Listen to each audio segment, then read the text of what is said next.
Olá, seja bem-vindo a mais um Histórias de Imigração. Hoje com um convidado muito especial. Eu estou aqui com o Diego Bifkan, professor universitário aqui na Flórida, que tem muita história para contar para a gente, porque olha, gente, se é histórias de imigração, o que ele vai saber falar para a gente é sobre imigração, não é isso, Diego? Seja bem-vindo, muito obrigado pelo convite. Se apresente aí para o pessoal de casa. Quem é o Diego? Então, muito obrigado por me convidar. Meu nome é Diego Bifkan. Eu sei que é um nome complicado. Eu fiquei treinando aqui, tá, gente, antes de começar a entrevista. Porque eu sou franco-brasileiro, na verdade, né? Minha mãe é brasileira e meu pai é francês. Então eu tenho as duas nacionalidades e eu vim... Na verdade, eu morei em vários países, né? Eu não só morei no Brasil como na França, como também morei na Indonésia, na Suíça, na Espanha. Eu nunca morei mais de 10 anos em toda a minha vida. Estou com 40 agora, né? Nunca morei mais de 10 anos num único país. Eu vou agora fazer 10 anos nos Estados Unidos e bati o meu recorde morando aqui. Então nós temos histórias para contar, tá vendo, gente? Ou seja, os Estados Unidos não é o primeiro país para o qual você imigrou. Conta um pouquinho pra gente essa história. Você nasceu aonde? Então, eu nasci em Singapura. Olha, gente, achei que eu estava entrevistando um brasileiro. Quando eu fui ler o histórico dele, eu falei, meu Deus, não nasceu no Brasil, mas ele é cidadão brasileiro, não é isso? Cidadão brasileiro, vou 2, 3 vezes por ano ao Brasil para visitar minha família, minha mãe, meu irmão, minha tia, minha avó, todos moram lá. Mas eu nasci em Singapura, por quê? Porque meus pais moraram muitos anos na Ásia. Meu pai morou 20 anos na Ásia, ele trabalhou em vários países lá, como no Laos, no Japão, na Indonésia. E ele era um engenheiro civil que fazia aquelas barragens de água, sabe? Tipo Itaipu, por aí. E aí na Indonésia. Ele trabalhou no Laos fazendo isso, no Japão e na Indonésia. Seu pai também já era um cidadão do mundo. Já era um cidadão do mundo, já, com certeza. Aí meus pais se encontraram, é uma história um pouco diferente, mas enfim, eu acho interessante contar essa história, em Tóquio, no Japão. Porque minha mãe, ela foi Miss Brasília e depois foi segundo lugar do Miss Brasil. E ela foi disputar aquele concurso do Miss Universo em Tóquio. Meu Deus, vamos mandar um beijo então para a mãe maravilhosa do Diego, literalmente uma mãe maravilhosa. E aí ela foi participar desse concurso. Meu pai, que morava em Tóquio na época, acabou conhecendo ela numa dessas festas que eles estavam organizando lá. E se apaixonaram, né? Um francês e uma brasileira se apaixonando em Tóquio. E aí meu pai não tiveram demorou um filho em Singapura, Exato. que é cidadão brasileiro e hoje sendo entrevistado nos Estados Unidos. Olha isso. Exatamente. E aí não demorou para ele pedir, meu pai pedir a minha mãe em casamento, né? Aí a minha mãe foi morar então com meu pai na Indonésia, porque meu pai já tinha se mudado para a Indonésia, em Jakarta, para trabalhar lá. E aí minha mãe foi lá basicamente aos 20 anos de idade, morar na Indonésia, e teve a gente aos 24 anos de idade, porque naquela época o pessoal tinha filhos mais cedo, né? Quer dizer, nascemos em Singapura, mas só ficamos 11 dias em Singapura. Por quê? Porque a Indonésia, naquela época, 40 anos atrás, era um país muito pobre, sabe? Então não tinha bons hospitais. E Singapura, naquela época, já era bem desenvolvida. Então, como a minha mãe teve filhos gêmeos univitelinos, ela tinha um barrigão desse tamanho, gigantesco, e era uma operação meio complicada, né, de risco. Aí ela foi com meu pai para Singapura só para a gente nascer. Ficamos 11 dias lá. O governo, aliás, de Singapura, antes da minha mãe chegar lá, pediu para ela assinar um monte de documentos, basicamente obrigando ela pedindo para ela que ela não pedisse a nacionalidade singapuriana para os seus filhos, porque naquela época a Singapura já tinha uma política de imigração bem rígida, sabe? Restrita. E aí, claro, ela assinou os papéis, tudo bonitinho, fomos nascer lá e 11 dias depois voltamos. Já tinha pego o meu primeiro avião para ir para a Indonésia. Aí eu fiquei 6 anos na Indonésia. Gente, então vocês entenderam que eu estou entrevistando uma pessoa que começou a emigrar com 11 dias de vida, entendeu? Então vamos continuar essa história agora. Exato. Primeira viagem internacional aos 11 dias de vida. Porque meu pai, que era francês, ele sempre quis que nós estudássemos em escolas francesas. Eu, por exemplo, nunca estudei em escola brasileira, só em escola francesa, inclusive quando fui morar no Brasil. Porque meu pai achava que a educação francesa era boa, que a gente tinha que estudar em escola francesa, etc, etc. Enfim, e aí Então, por exemplo, eu comecei lá no maternal, na escola francesa de Jakarta, né, estudar na escola francesa lá, aos 4 anos de idade. Aí, depois, aos 6 anos de idade, aí a gente se mudou para a França. Fomos morar em Paris, porque meu pai era parisiense, né? E fiquei dos 6 aos 12 em Paris, estudando em escola francesa, tal, com meu irmão, tal. Uma curiosidade, que idioma vocês falavam em casa, com tantas influências aí externas? Então, a gente falava, minha mãe só falava comigo em português. E aí meu pai só falava Sua comigo mãe em é francês. nascida em Brasília? Ela nasceu, não, É, ela no nasceu Brasil? no Brasil. Ah. Ela nasceu em Manaus. Certo. Mas toda a família é gaúcha. Mas só que o meu avô, que era militar, morou em muitos lugares do Brasil, né? Porque ele tinha que viajar, tal. Meu avô virou coronel do exército e, enfim, aí moraram no Rio, moraram em Manaus, moraram no Rio Grande do Sul também, enfim. Então moraram, eles já estavam nesse processo de viagem já. A imigração já estava no sangue lá do avô, né? Exato, exato. Então sua mãe falava português com vocês? Só em português. Seu pai? Só em francês. Nossa. Aí a gente tinha também uma babá indonesiana, na Indonésia, que só falava com a gente em indonesiano. Então a gente falava 3 línguas em casa. Eu sou um cidadão que eu considero do mundo, né? Eu quero saber que hora nessa história que você chega no Brasil. Vamos lá. Aí depois da Indonésia, os 6 primeiros anos lá, aí eu fui sair da Indonésia e fui morar em Paris, porque meu pai era parisiense, né? Infelizmente meu pai nos deixou quando eu tinha uns 19 anos de idade, acabou infelizmente falecendo. Mas enfim, aí a gente foi aos 6 anos de idade em Paris, moramos dos 6 aos 12 em Paris. E aí sempre estudava lá em escola francesa, tal, porque ele achava que a escola francesa era muito boa, que eu tinha que estudar a escola francesa, enfim. Então, meu português já não era muito bom, sabe? Aí no meio termo, lá em Paris, quando eu tinha 8 anos de idade, meus pais se divorciaram.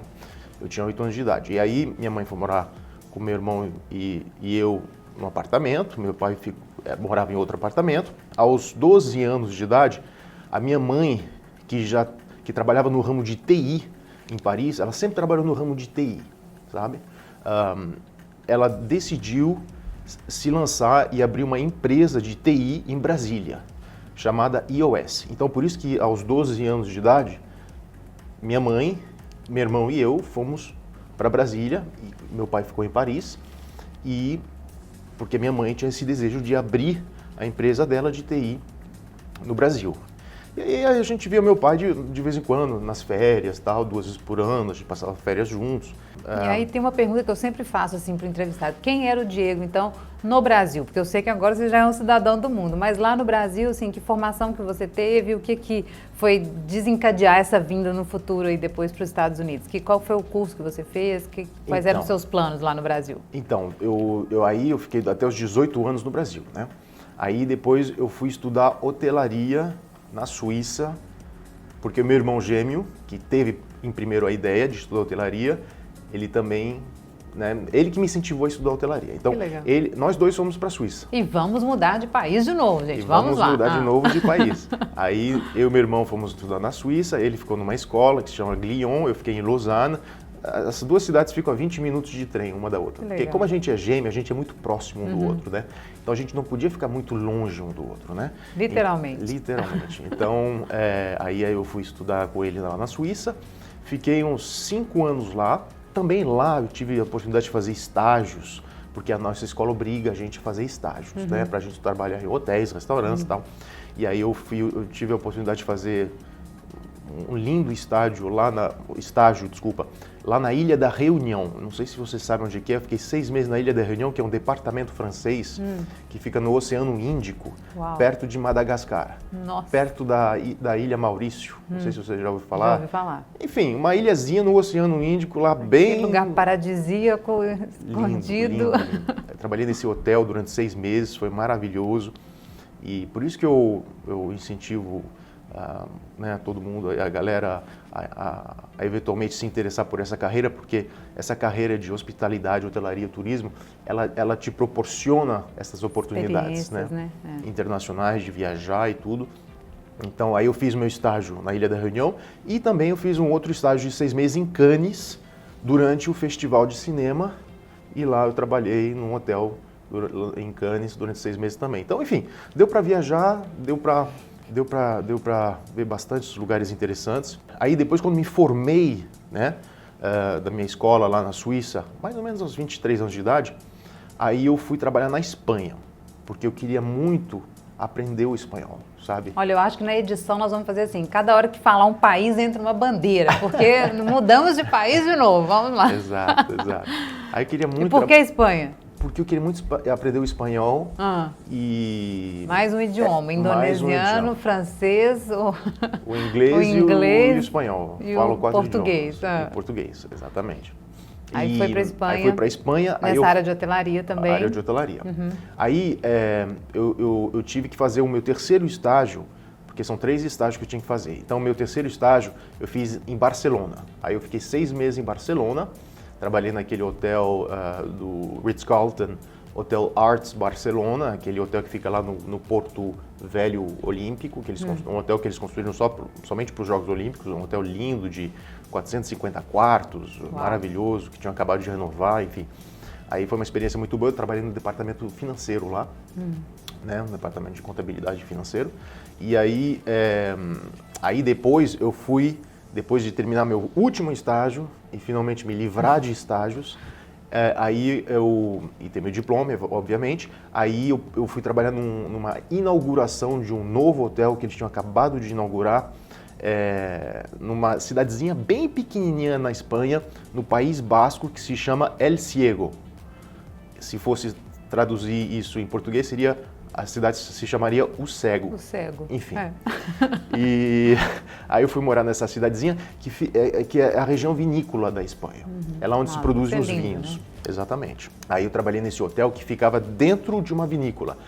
Aliás, uma das vinícolas mais antigas, mais históricas da Espanha, que se chamava Marquês de Riscal. O Marquês de Riscal.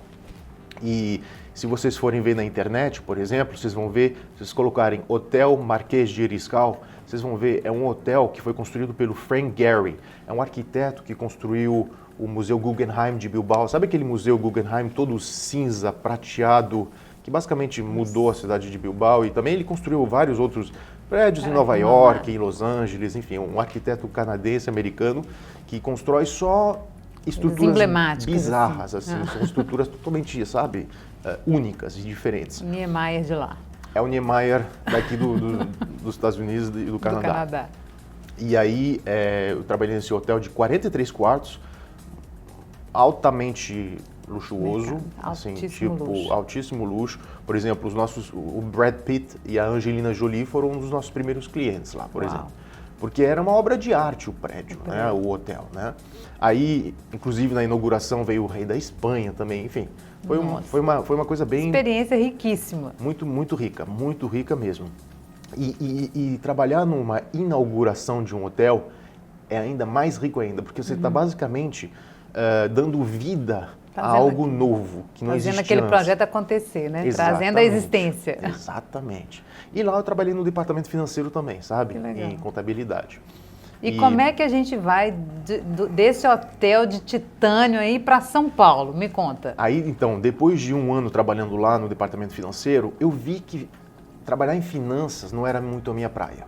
Porque eu sou uma pessoa muito social, gosto de pessoas, de contato humano. Você queria a experiência da hospitalidade, do hotel, a vivência do hotel. Eu não queria ficar só atrás de um computador lidando com números, né?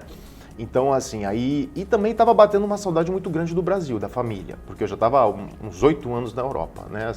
Essa brincadeira toda aí durou uns 8 anos. Aí eu estava com saudade da minha mãe, da minha avó, né? Etc. Aí, enfim, depois eu falei, bom, gente, já deu aqui, deixa eu voltar para o Brasil, que está na hora de voltar um pouco, ficar perto da família. E aí eu fui morar em São Paulo. Dessa vez foi em São Paulo, eu fiquei 4 anos lá trabalhando em hotéis e restaurantes em São Paulo. Aí fiquei trabalhando 4 anos lá, ralando, trabalhando duro em hotéis e restaurantes em São Paulo. E aí a minha mãe, que meio que...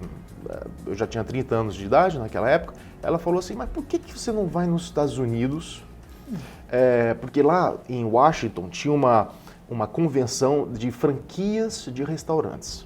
eu já estava trabalhando no meio da restauração, né?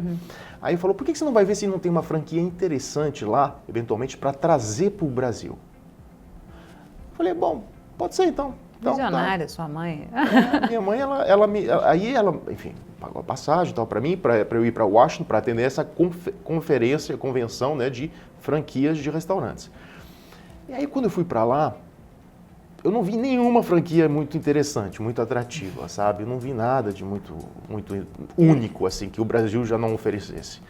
Então, assim, mas sabe, aí depois dessa conferência, eu tinha uma amiga, que é também a filha de uma amiga de infância da minha mãe, lá da Indonésia, que morava já nos Estados Unidos, que já estava que já estava estudando a sua graduação na NC State University, North Carolina State University, que é uma das faculdades públicas na Carolina do Norte mais famosas que tem. E aí ela me trouxe então de Washington para Raleigh, que é a capital da Carolina do Norte. E eu fiquei uns dias em Raleigh com ela, aproveitando, sabe? Passando uns dias lá em Raleigh com essa minha amiga. E aí, assim, tem coisas que são do destino, sabe? Que acontece assim, que caem, que a gente fica pensando, destino, era pra ser, né? Aí eu tava lá no apartamento dela, em Raleigh, vendo se eventualmente tinha um mestrado que eu poderia eventualmente fazer, porque eu já tinha me formado em hotelaria na Suíça. Não dava e eu pra tava fazer outro. Exatamente. Aí eu tava pensando, será que tem um mestrado interessante aqui? Aí eu comecei a procurar a lista dos melhores mestrados da França, porque como a minha educação foi na França e tal, então aí eu comecei a procurar a lista dos melhores mestrados franceses, e aí eu acabei caindo nessa escola de comércio, de negócios francesa, que se chama Schema Business School, que é uma das melhores top 10, vamos dizer assim, escolas de negócios da França, e eles tinham acabado de abrir um campus em Raleigh, onde eu estava, na cidade onde eu estava, visitando a minha amiga. Aí eu falei, gente, não é possível. Como é que essa escola francesa, eu estou aqui em Raleigh, e ela acabou de abrir um campus em Raleigh? Aí eu fui lá visitar o campus. E se apaixonou? Aí eu me apaixonei, conversei lá com o diretor do campus, um francês lá, o Pascal, e aí me inscrevi, me aceitaram. E você já ficou aqui? E aí eu já prossegui e acabei ficando. Voltei para o Brasil só para pegar minhas coisas, né, fazer a mala, tudo bonitinho. Aí eu voltei para Carolina do Norte. Porque normalmente é uma pergunta que eu faço, né? Como é que foi esse planejamento da imigração? Como que a pessoa se prepara? Mas no seu caso, então, foi uma viagem que foi com um propósito, acabou sendo diferente, porque chegou aqui, você chegou nos Estados Unidos, você vislumbrou uma outra oportunidade e aí voltou só para pegar suas coisas. É isso aí. Eu que tinha ido para os Estados Unidos para ver se tinha uma franquia de restaurantes para eventualmente trazer para o Brasil. Eu acabei emendando por um outro caminho totalmente diferente. Ao pesquisar na internet e descobrindo que tinha uma escola de negócios francesa que tinha acabado de abrir um campus na cidade onde eu estava hospedado. Então, assim, e no caso, sua mãe, o irmão, todo mundo aceitou numa boa essa ida aí para os Estados Unidos? Não, a minha mãe, ela chorou um pouquinho, assim. Mas ela ficou empolgada, ela falou, bom... Depois de tantas indas e vindas, ela ainda não estava acostumada com as despedidas do filho. Mãe nunca vai acostumar, né? Nunca vai acostumar. Ela, até uns 2, 3 anos atrás, ela insistia para que eu voltasse. Mas aí eu acho que hoje em dia ela aceitou, vamos dizer assim, né? Ela aceitou. Isso é uma coisa interessante para falar para o pessoal de casa, né? A gente estava até conversando antes da entrevista que, assim, tem umas coisas que não passam nunca, né? Podem ter anos ou meses, quanto tempo que está fora de casa, saudade, de vez em quando ter aquelas recaídas, assim, será que eu volto? Esse tipo de coisa, então, é comum, é normal. Eu acho que, por exemplo, já estou há 10 anos nos Estados Unidos, eu não tenho uma semana que eu não pense sobre o assunto. Poxa, eu poderia estar no Brasil, com a família, né? Mas eu estou longe de todo. Almoço de domingo, churrasco, no final de semana. E não tem uma semana, vamos dizer assim, que eu não pense no assunto, né? Mas que nem eu te falei também lá atrás, que, né, quando a gente estava conversando antes de começar a entrevista, eu já tenho meio que um planozinho traçado já. Eu quero ficar aqui até os 50 no mínimo, quer dizer, eu já estou com 40, então eu quero ficar aqui até no mínimo uns 10 anos, ou no máximo até os 55, até mais uns 15 anos. Mas depois, aos 55, eu já sei que eu vou voltar para o Brasil. Eu quero ficar mais próximo da minha família, daqui a uns 15 anos no máximo, para cuidar da minha mãe, que já vai ter, se eu voltar lá aos 55, ela já vai ter 79. Ela tem 24 anos a mais do que eu. Então, sabe, nessa idade que precisa de mais cuidados, né? Eu quero estar mais próximo dela. É legal isso também, gente, porque às vezes a pessoa faz um plano e aí as pessoas também ficam nos perguntando isso. Eu sei que perguntam para mim também, é para sempre? Nossa, para sempre é tanto tempo, né? E é uma expressão até difícil de usar em se tratando da vida humana, porque é tanto imprevisto, tanta curva pelo caminho, a gente não sabe, né, o dia de amanhã. Então, assim, é legal também ter um planejamento. De repente você vai planejar um projeto de imigração, assim, olha, são 10 anos, eu quero ficar 5 anos, ou eu quero produzir X de patrimônio, de renda, depois eu quero voltar e tá tudo bem, né? Ou seja, nada precisa ser a ferro e fogo e imutável, né? Nesses planejamentos, assim. É isso mesmo. Eu estou planejando mais em função do patrimônio que eu quero ter. Uma vez atingido o tal do patrimônio, né? Objetivo, aí eu volto. Basicamente, essa é a minha estratégia. Mas, enquanto isso, né, nos próximos 10, 15 anos, eu não consigo não ir para o Brasil, no mínimo, a cada 6 meses. Eu preciso ir todo ano no Brasil, no mínimo 2 vezes por ano, porque senão já começa, né, a bater a tristeza, né, a melancolia. Então, não, eu preciso... Tem que cuidar também do interior, tem que cuidar do psicológico, do mental. Psique, né? Isso aí. Total. Porque aqui é uma vida assim, a qualidade de vida aqui é muito boa. Mas assim, pelo menos no meu ramo, né, no mundo acadêmico, que né, hoje em dia eu sou professor universitário aqui em Orlando, é um mundo, porque eu trabalho muito em casa. Eu faço, sabe, durante a pandemia, todas as minhas aulas foram online. Ficava dando aula de casa. Eu faço pesquisa também, que a gente é obrigado a fazer muita pesquisa na universidade, tudo em casa. Então, assim, tem dias que eu não vejo uma alma. Entendeu? Não conversa com ninguém, não vejo ninguém, né? Não cumprimento ninguém na rua. Exatamente. É por aí. Então, e assim, os Estados Unidos é uma terra que valoriza muito o trabalho, né? Mas não tanto esse lado social, né? Aqui a gente trabalha, mas a convivência que, por exemplo, a gente tem no Brasil, nossa, eu acho que o maior choque cultural do brasileiro em geral, quando ele vem para cá, eles se dão conta de que a vida aqui é muito voltada a trabalho e só, basicamente, sabe? Assim, produzir, né? Construir e tal, e prosperar, mas a convivência acaba ficando num segundo plano, né? A convivência que quem se muda para os Estados Unidos automaticamente já ressente essa falta de convivência que eles tinham lá no Brasil.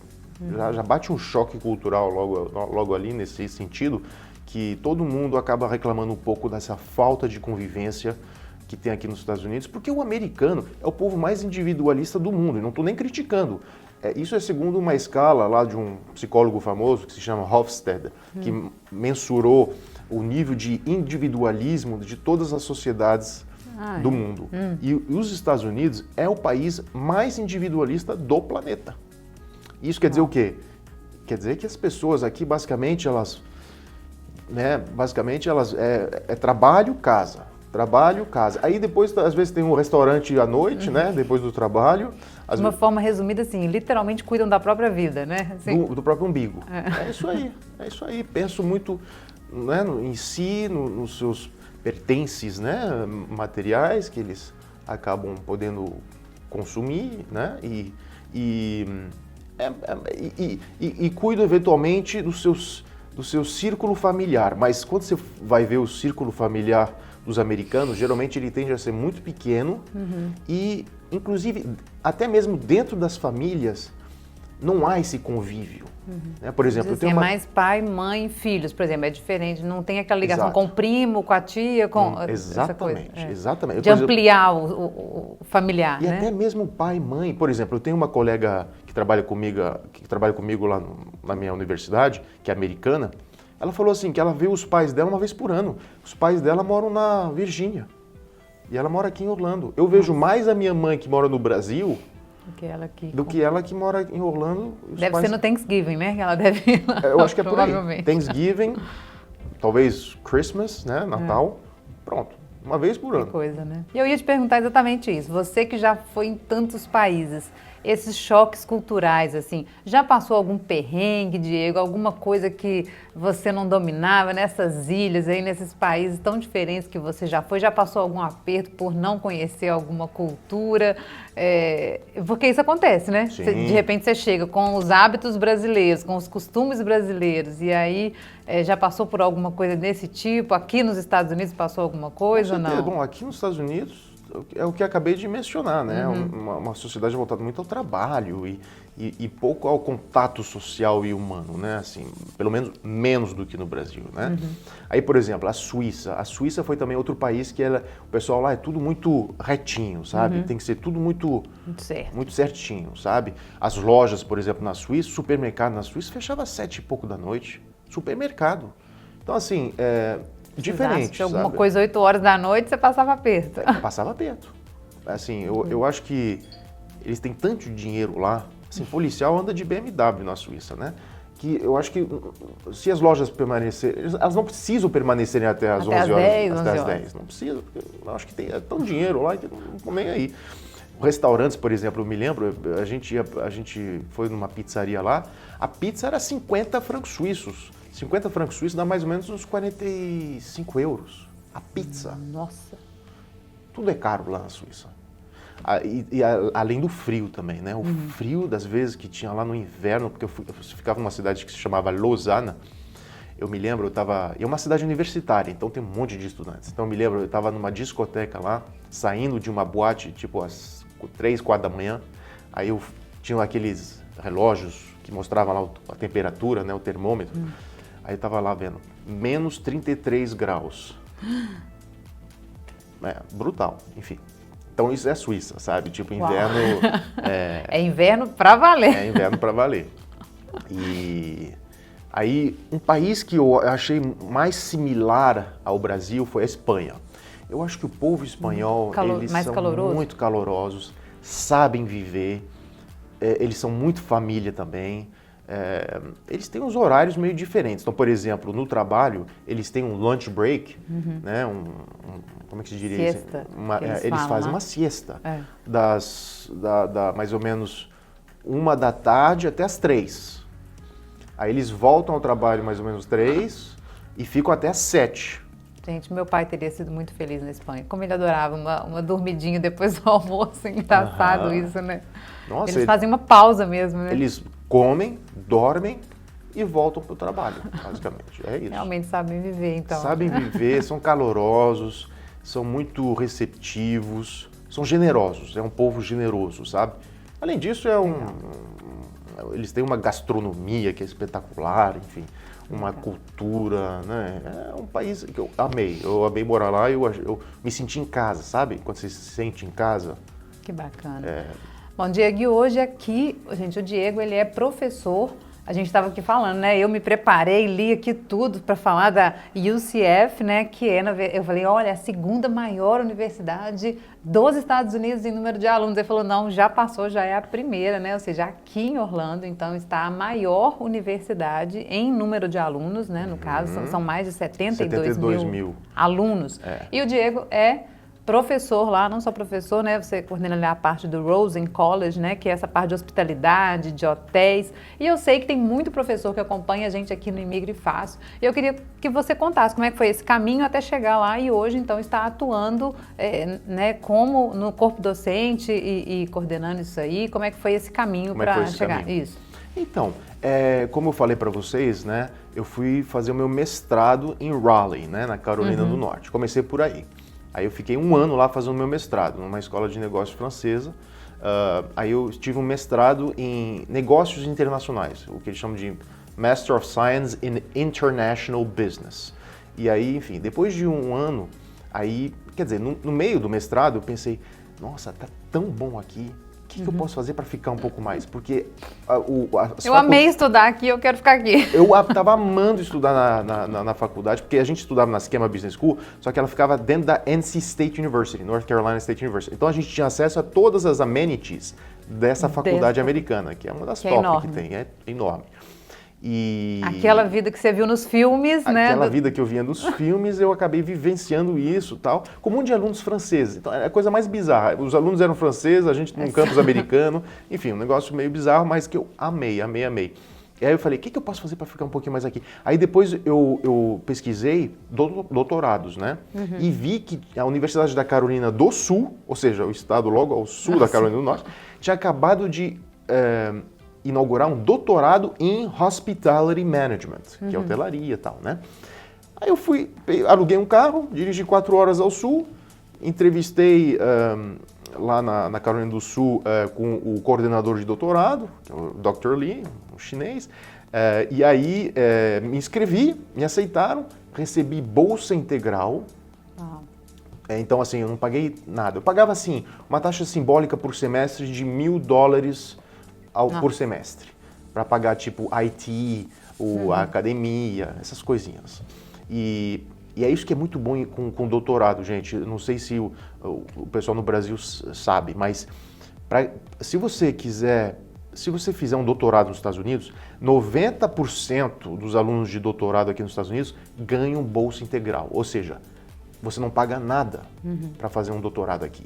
Aliás, eu como aluno de doutorado, eles me pagavam um stipend, que é um saláriozinho, porque eu tinha que fazer pesquisa e dar aula como aluno de doutorado. Então eu ganhava uns $1.800 por mês, durante 9 meses ao ano, por 3 anos consecutivos. Então, além de eu não pagar nada, eu ganhava um saláriozinho que me ajudava a cobrir, basicamente, todas as minhas despesas em Colômbia, na capital da Carolina do Sul, onde ficava a Universidade da Carolina do Sul. E é uma cidade, Colômbia, muito barata, assim, tipo, dá para se viver com $1.800 fácil. Eu fazia tudo a pé, porque eu morava do lado da universidade, não precisava nem de carro. Enfim, conseguia pagar todas as minhas continhas com o meu saláriozinho de Graduate Assistant, né? De Teaching and Research Assistant. E aí, então foi isso. Durante 3 anos ralei, mas o doutorado, ok, você vai ganhar bolsa, você vai ganhar um saláriozinho, mas você vai ralar pra caramba. Eu fiquei 3 anos enclausurado numa biblioteca, basicamente. Estudando, pesquisando. E dando aula. Porque você, como aluno do doutorado, você dava aula nos outros cursos. Eu tinha que dar uma aula por semestre, mais ou menos. Então não era um absurdo, assim, mas eu tinha que dar aula um pouquinho, né? Bom, pessoal, então primeira coisa, não precisa nem falar o idioma, né? Então você já tinha o inglês super fluente. Já. Eu imagino que todas as pessoas que queiram iniciar um processo de revalidação de diploma, que a primeira coisa é ter algum diploma de proficiência na língua inglesa, não é isso? E correr atrás dessa questão da formação. No seu caso, o caminho foi mestrado e doutorado. Isso, né? Exatamente. E para justamente provar que o teu nível de inglês é bom, você tem que passar um teste que se chama TOEFL, né? Test of English as a Foreign Language, TOEFL, que o pessoal no Brasil deve conhecer, né? Inclusive Enfim, tem como fazer o TOEFL lá, né? Tem como fazer a prova, você já vir com o TOEFL já. Exatamente. Você faz um cursinho lá, eu fiz um cursinho e tal, para estudar para a prova, passei a prova. E é o TOEFL que basicamente informa as universidades americanas, o nível de inglês Para você fazer a aplicação, você já precisa estar com esse resultado aprovado aí no TOEFL. É isso mesmo. Só explica para o pessoal um pouquinho, para vocês entenderem um pouquinho da diferença de estrutura da questão do ensino superior aqui nos Estados Unidos. Esse college é como se fosse um preparatório para university, não é isso? Ou seja, college é como se fosse, por exemplo, uma unidade da universidade. Então, por exemplo, a universidade, ela tem vários colleges, a nossa tem 13, basicamente são como se fossem departamentos grandes. Certo. E cada departamento tem a sua especialização, né? Então tem o College of Business, para quem quer estudar business. Tem o College of Medicine, para quem quer estudar medicina. E dentro desses colleges, a gente oferece todo tipo de diploma, na UCF. A gente oferece Bachelor Degrees, que seria a graduação, Master Degrees, que seriam os mestrados, e a gente também no Rosen College oferece um doutorado em Hospitality Management. Então, cada college oferece diplomas desde Bachelors a Masters to PhDs. Ah, sim, é porque já é dentro da universidade, né? Já é dentro. É só para o pessoal entender, porque assim, tem alguns locais que, por exemplo, o aluno sai do high school e vai para um college que é só college. Então, às vezes ele vai como se fosse um preparatório para a universidade. Dentro da universidade, então já é o college que já pode dar a formação integral naquela profissão que ele escolheu. É isso aí. Né? A Alessandra estava se referindo, por exemplo, ao Valencia College que nós temos aqui em Orlando. Isso, que aí não é uma universidade, é um college que é como se fosse um preparatory. Isso, porque preparatório. Exatamente, porque lá, por exemplo, no Valencia College, a grande maioria dos diplomas que eles oferecem são associate degrees, diplomas de 2 anos. Isso. Né? Então, por exemplo, uma graduação de 2 anos. Então, e aí, muitos dos nossos alunos da UCF vêm do Valencia College, porque eles começam lá, porque lá é mais barato do que a UCF, para começar. Então, eles estudam os 2 primeiros anos no Valencia College, e depois eles transferem para a UCF para terem o seu Bachelor Degree, o diploma de graduação de 4 anos. A gente, na UCF, a gente não oferece Associate Degrees, diploma de 2 anos. A gente oferece diplomas de 4, ou 6, ou 10. Seria o doutorado. Entendeu? Entendi. Então, é isso. Tem como alguém lá do Brasil aplicar para UCF? Tem. Nossa, a gente quer muito mais, tem muito mais alunos estrangeiros do que nós temos atualmente. Hoje em dia, na UCF, a gente só tem mais ou menos uns 3% de aluno estrangeiro. Uau. Mas só, por exemplo, para vocês terem uma ideia, a USF, que fica em Tampa, que é a nossa concorrente, eles têm 7% de alunos estrangeiros. Então, eu acho que a gente tem um dever de casa a fazer. Então, se alguém quiser ser aluno do Diego, quer lá fazer hospitality, lá em Rosen College, tem jeito então. Entra lá no site da UCF, tem lá como fazer a aplicação. E tem no nosso site todas as informações para alunos estrangeiros. O que vocês precisam fazer para se inscrever e estudar com a gente na UCF. Se você quiser fazer uma graduação ou um mestrado, todas as informações estão lá, tá? E aí vocês podem enviar e-mails, podem ligar, que a gente vai explicar tudo bonitinho para vocês. Mas se vocês realmente quiserem estudar hotelaria, restauração, eventos, é lá no Rosen College of Hospitality Management. Realmente, a gente tem lá 3.500 alunos. A gente tem um campus satélite, porque tem um main campus da UCF que fica lá perto de Downtown Orlando. E o Rosen College of Hospitality Management fica na Universal, perto da International Drive, que é uma avenida aqui turística muito famosa. Então a gente tem o nosso próprio campusinho lá, bonitinho. Que lugar, né? Que lugar propício para turismo, para hospitalidade, para restaurantes, que a International Drive está ali lotada de opções, inclusive, né? É isso aí. Por quê? Porque o Harris Rosen, que tem uma rede de hotéis aqui muito famosa em Orlando, que se chama Rosen Hotels and Resorts, o que ele fez? Ele deu o terreno, parte do terreno de um hotel que ele tinha lá do lado, deu para a Universidade da Central Florida. Além disso, ele colocou mais 18 milhões de dólares de doação. A Universidade da Central Florida, ela também colocou 18. They matched, né, the donation. E aí conseguiram construir o campus justamente com esses recursos nesse local, que fica... Tem alguns campos que são afastados do main campus lá. Então, por exemplo, que fica em Downtown. O College of Medicine, por exemplo, fica numa região aqui em Orlando que se chama Lake Nona. Eles estão também no campus deles, lá, sabe, sozinhos. Então, o Rosen College também tem o seu próprio campusinho no coração turístico da cidade de Orlando, basicamente. Muito bom, gente. Fala a verdade, né? Uma história incrível, um currículo incrível. Aliás, fui imprimir o currículo dele, quase que não coube na página que eu estava estudando para poder fazer a entrevista. Falei, meu Deus, é muito assunto para a gente tratar. Mas, Diego, esse quadro é exatamente para inspirar as pessoas que estão pensando em novos projetos. Eu acho que a sua história de vida, ela é por si só inspiradora, sem medo de mudança, né? Eu acho que se tem uma coisa que você pode falar para o pessoal é que você não tem medo de mudar, né? Como é que é? Assim, como que você lida com as mudanças? Assim, mudanças são sempre desconfortáveis, né? Mas uma vez que você, né, mantém a cabeça no lugar e luta pelos seus objetivos, vamos dizer assim, e foca no essencial, né, sem perder de vista o essencial, eu acho que esses medos, vamos dizer assim, acabam se dissipando, né? Então, é isso. No começo foi muito duro, vim para cá, mas a gente acaba se acostumando, né? E aí a vida acaba acontecendo, a gente acaba, né, tendo uma vida aqui agradável, a gente vive relativamente bem aqui, com segurança e tudo.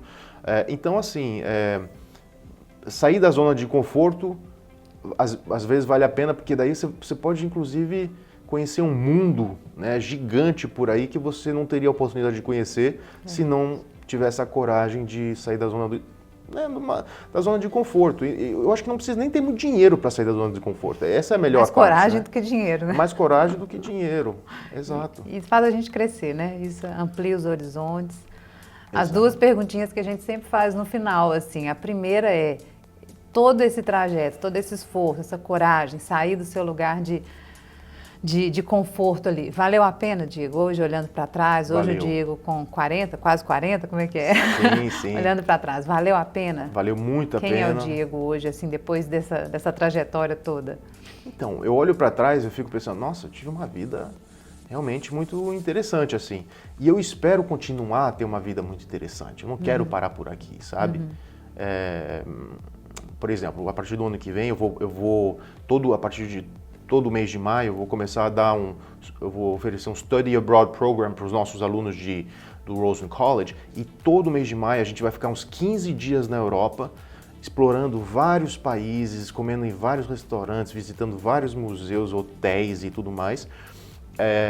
Então, por exemplo, a partir do ano que vem, eu vou visitar com meus alunos, de 10 a 16 alunos, ou seja, uma viagem quase que privada, né, para esses alunos, 5 países diferentes. Então, eu vou visitar países que eu nunca vi antes. Por exemplo, eu vou visitar a Áustria, a Itália, a França, a Alemanha e a Suíça. Ainda bem que a entrevista foi esse ano, senão não ia caber todas as bandeirinhas na tela aqui agora. Então eu espero Olha, eu tô achando que eu vou viajando. saber como é que é essa matrícula aí para esse grupinho aí desses 15, 16 alunos, viu? A gente só fica em um hotel bom, a gente só come em lugares muito bacanas e é tudo organizado por uma agência de viagens alemã, enfim. Ou seja, as experiências vão continuar acontecendo, né? Então vale a pena maravilhosas. se jogar e se lançar nessas experiências. É isso aí. A gente tem que viver, porque só se vive uma vez, né? Não é? Então é melhor aproveitar. Fazer né? valer a pena, né? É isso aí. É isso aí. Diego, e assim, olhando ali para aquela câmera do pessoal, quem está aí se planejando, está pensando, está fazendo conta, e às vezes está sem coragem, e está pensando na saudade, seja lá o que for. Algum conselho para quem está aí pensando em imigrar e está tomando a sua decisão? O que o Diego falaria para essas pessoas que estão nos assistindo lá no Brasil? Sim, a coragem é um pré-requisito básico. Eu acho que muitos vídeos, já devem ter aparecido muitos vídeos por aí falando da importância porque muitas pessoas que vêm para cá, elas se desiludam, vamos dizer assim, com as condições, às vezes, de trabalho, com os horários que elas têm que trabalhar aqui, né? Então, assim, e no começo, talvez vá ganhar pouco, mas até ganhar bem vai demorar um pouquinho. Então, no meio desse caminho, né, difícil, muitas pessoas acabam desistindo, né? Então, o que eu falaria? Eu acho que a paciência, eu acho que é um requisito também, além da coragem, ter paciência. Legal. Né?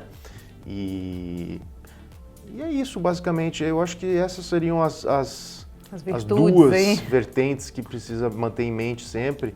Se preparar, né? A gente fala muito disso aqui, de estudar, se preparar, né? Conhecer esse mercado para onde você está vindo, esse país, a cultura. Quanto mais conhecimento, acho que mais a gente facilita um pouco essa estrada, né? E os Estados Unidos é o país dos imigrantes. É isso que também uma mensagem que eu queria dar para vocês, porque o que tem de gente que veio de países pobres, sem recurso nenhum, e que lutaram, estudaram, sabe? Ontem, por exemplo, eu estava vendo um programa de televisão, um cara que veio de Honduras, pobre, sabe? Os familiares eram empregados domésticos, os pais eram empregados domésticos e tudo. Ele estudou, fez um mestrado e doutorado aqui na Rutgers University, virou um bam. Enfim, histórias desse gênero de imigrantes que, sabe, que vieram sem nada, que ralaram, estudaram, se sacrificaram, e acabaram, sabe, tendo uma vida maravilhosa. Essas histórias, assim, são milhões de histórias desse gênero, né? Então, é o país dos imigrantes dos Estados Unidos. E aqui, se estuda muito e se trabalha muito, aqui eles valorizam essas pessoas. Então, é isso. É por isso que esse país atrai tanta gente, porque é o país que dá oportunidade para essas pessoas, né? Então é isso, Diego. Muito obrigada. Não vou atrever a falar seu sobrenome de novo, porque eu treinei lá no início, agora já esqueci. Olha, gente, mas esse é o Diego Büfgen. Conosco no Histórias de Imigração. Muito obrigada, Obrigado viu, a você. por compartilhar aí sua vida, seu conhecimento. E eu espero que tenha certeza que o pessoal de casa adorou essa história. E até a próxima, pessoal, no próximo Histórias de Imigração. Até mais.